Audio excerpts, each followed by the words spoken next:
10-Minute Jazz Lesson Podcast, episode 280.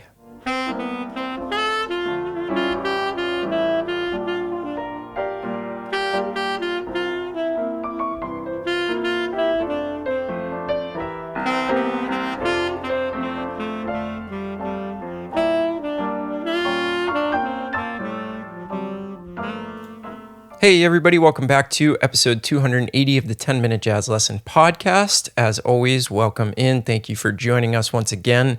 I cannot believe we've made it to episode 280, and you all are to thank for sticking with us and continuing your jazz education journey with the 10-Minute Jazz Lesson Podcast.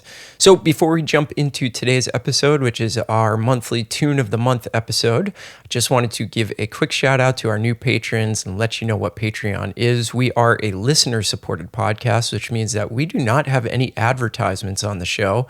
Instead, our listeners decide to give us a small amount of money every month to keep the podcast coming at you in high quality week in and week out through 280 episodes. So along with that small amount of support every month, you do get a PDF for every single episode, and you get access to the back catalog of all 280 PDFs for every single episode that we've ever done. So in order to get signed up for that, go to our website, 10minutejazzlesson.com, click on one of the Patreon banners, get yourself signed up, and you get instant access to all those materials. Thank you to our new $3 patrons this week. Thank you to Michael and Megan. We really appreciate you joining the 10-Minute Jazz Lesson family, and of course to the over 350 members over there. Thank you. I cannot thank you enough for keeping this thing going. So again, 10minutejazzlesson.com, click on one of the Patreon banners, and you will get all the info you need to get signed up for that membership. All right, so let's jump into this week's episode. We are doing Tune of the Month, and what I've chosen is Miles Davis's Milestones. Now, the reason I chose this is because we've been talking about pentatonics so far this month, and I wanted to choose something that was very modal, meaning that there were just these big extended sections of one chord.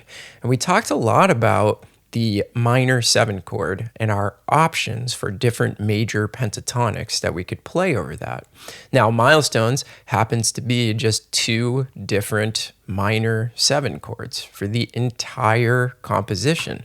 So I felt like this was a perfect opportunity to spread out, explore some of those pentatonics, and bring you something that you can really dig into and figure out where I'm using those pentatonic options. So let's start by reviewing our pentatonic options over a minor chord. So remember, we are using major pentatonics, which of course also double as minor pentatonics, but we're going to think about them as major. So remember, we have 3 different options of pentatonic scales, major pentatonic scales that we can use over a minor 7 chord. We have one that's based off of the flat 7. We have one that's based off of the 3rd, which also doubles as the root minor pentatonic, but remember, we're thinking major. So we have flat 7 major pentatonic, 3rd major pentatonic, and then we also have one that starts on the 4th. So most of the material that you're going to see in this etude that I've prepared for you is going to be using those 3 pentatonic scales, shifting back and forth in and out of a bunch of them, and that's really what I want you to study this week. Okay, so let's talk about the form and the chord progression really quickly before we dive into the actual material. So this is in the key of concert G minor, and this is a bit of a weird form. So we start with an 8-bar section, an A section, that repeats itself. So we've got 8 bars of G minor 7, then we come back around and we play that 8 bars of concert G minor 7 again.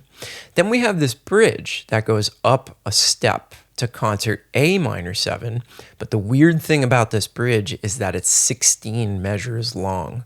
So we come out of this repeated 8-bar section, and we would think that the bridge would be 8 bars itself, but it's actually 16, so it's a bit of an extended bridge. Then we come out of that bridge, we go back down to the concert G minor 7, and we finish up the form with 8 bars of that G minor 7 again. So it may take you a little while to wrap your ears around how this form works, right? So it's 8, 8, 16, 8. Bit of a strange one. So I mentioned that I was looking for something modal with extended chords, like where one chord lasts for multiple bars at a time, and in this case, a lot of bars. And the reason I did that is this is the perfect ground for experimenting with some of these different pentatonics and going through the different iterations of them, because we have this huge expanse of one chord where we can really start to get in there and try starting those different major pentatonics from the different notes. So that's why I chose this tune, and I think it would be a really, really valuable one for you to practice these concepts over. Okay, so I'm going to play a slow version of this first so that you could really look at the PDF and sort of hear all the sounds. I think that this tune with this type of writing sounds a lot better when it's faster. So I'm also going to play a fast version for you. But let's do the slow one first. And what I want you to start to think about is where can you hear it go outside of the tonic key, and maybe can you start to see some of those other shapes in there. Now, one caveat is that this is an exercise, right? More than a composition. So in real life, when I am soloing, I would not lean this heavily on pentatonics. But because this is an exercise and we're dealing with pentatonics, that's really all I'm using, with a few exceptions, and you'll hear those. So it's not going to sound as musical as a solo should at the end of the day, because I'm really just trying to cram as many of these pentatonic shapes in there as I possibly can. So if it sounds a little bit odd to you, that's why. So let's check out the slow version of the etude. Have the PDF in front of you while we're listening to this.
Okay, so you could hear there's just a lot of pentatonic material going on in there.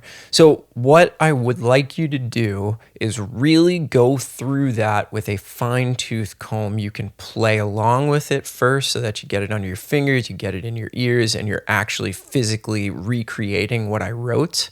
Then I want you to go in there and I want you to find the instances where I am using a pentatonic based off of the 7th, the 3rd, and the 4th. And there's a lot of those where I'm sort of rapidly changing back and forth between them.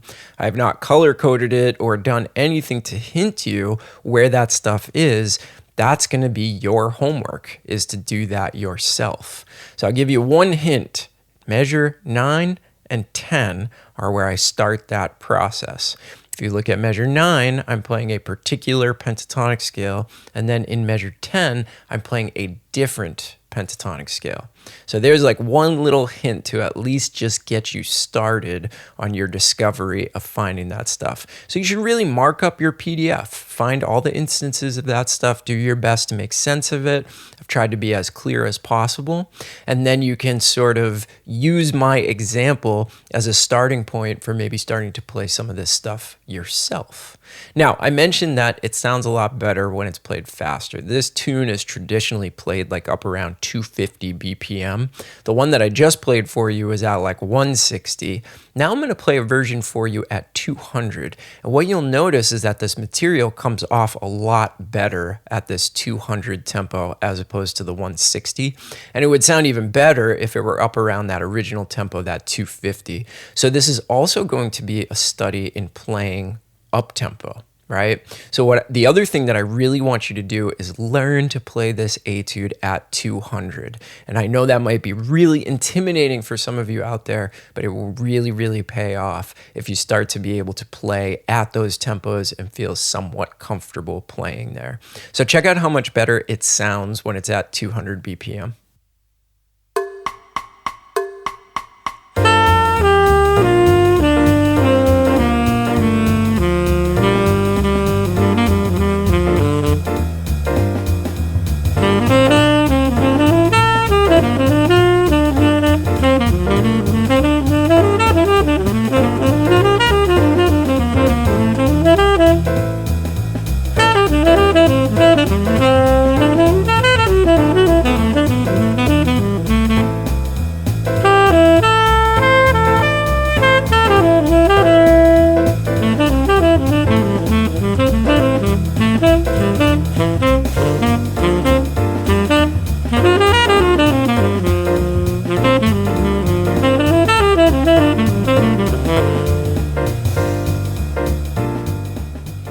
So you can hear some of that pentatonic shifting just sounds so much cooler when it's faster, because you're sort of like in one pentatonic, then you're shifting to another really quickly, then you're shifting back. So that really works a lot better over those fast tempos. And that's why I want you to study that 200 BPM, especially if it's something that you're not very good at and you don't really like to play tunes that fast. Start working on that, because that is something you will encounter in the real world when you're, playing with friends or going to a jam session or on a gig. You're just going to have to be prepared to play those fast tempos, and I know how intimidating it can be, believe me.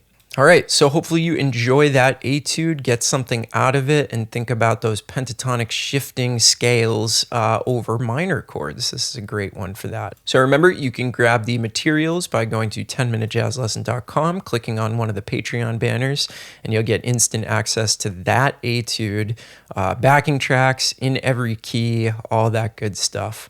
So sign up for that Patreon today. Thanks so much for listening. If you have any questions for me, please leave them in the 10-Minute Jazz Lesson Community Facebook group, or you can always get in touch with me at 10minutejazzlesson@gmail.com. All right, we're going to continue this series next month. We're going to be taking a look at a couple of different qualities of chords, and then we're going to play some pentatonics that are a little bit more out, that use a little bit more tension. So I am looking forward to bringing you that material. As always, I hope you're all staying safe and healthy out there, and we'll see you next week with a brand new episode. Have a good one, everybody. Talk to you soon. Bye.